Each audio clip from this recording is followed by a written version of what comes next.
We're going to explore the world of rare earth elements today with James Kenny, CEO of Frontier Rare Earths, which recently came to the Toronto Stock Exchange. James, can you give us a quick introduction to Frontier? Yeah, thank you, Ian.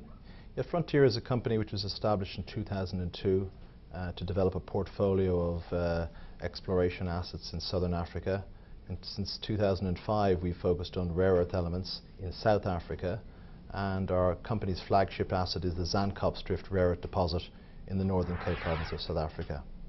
We advanced the project, as I said, over the last several years, but from a financing perspective moved to a new level when we listed on the main board of the Toronto Stock Exchange last November. Okay, and on that listing, you raised around 60 million Canadian. Can you just tell us a little bit about the shareholder structure? Yeah, the shareholder structure, we actually raised slightly over 60, approximately 62 million. The shareholder structure of that raise was a full treasury issue, so it was all new shares, and the 62 million was, roughly speaking, broken down 10 to 12 million retail and approximately 50 million went into institutional hands. The institutional investors numbered just over 40 in total, spread across UK, Europe, predominantly Canada and the US. Now, your key asset, Zandkopsdrift in South Africa, how does it stand out against other companies in the sector? There's a lot of companies running around saying they've got world-class projects. What makes yours world-class?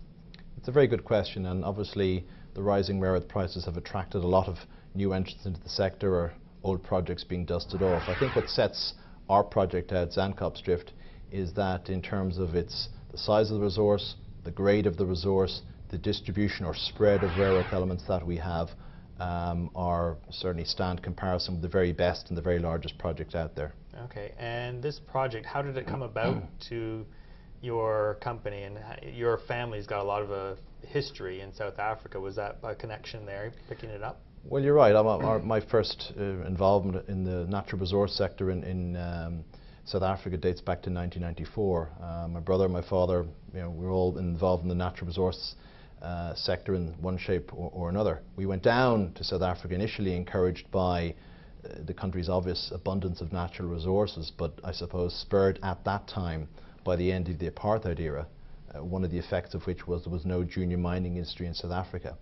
So just after the first democratic elections, we got on a plane and we made some very good connections, in particular with a South African geologist who had worked particularly in the west coast of South Africa for, at this stage, in excess of 50 years. So we've built a lot of very good links, and other companies we've been involved with have built several mines in this part of South Africa. Okay, it's really interesting. Now, could you just give us a little bit of a rundown on a key question for all rare earth companies seems to be radioactivity. Can you talk through the uranium, thorium levels in your project? It's a very good question. It's a very topical question. Where you get rare earth elements, you also get radioactive elements, and those two are principally thorium and uranium. And I think you need to look at the levels of radioactivity in two ways. Is it high in absolute terms? And a radioactivity level which is high in one country may be deemed low in another country. We're very fortunate, however, in that our absolute and relative levels of thorium and uranium are very low, and they won't prove, we believe, an impediment to the development of the project. Okay, so just moving on from radioactivity, can you tell us a little bit about the distribution of the rare earth elements at the project?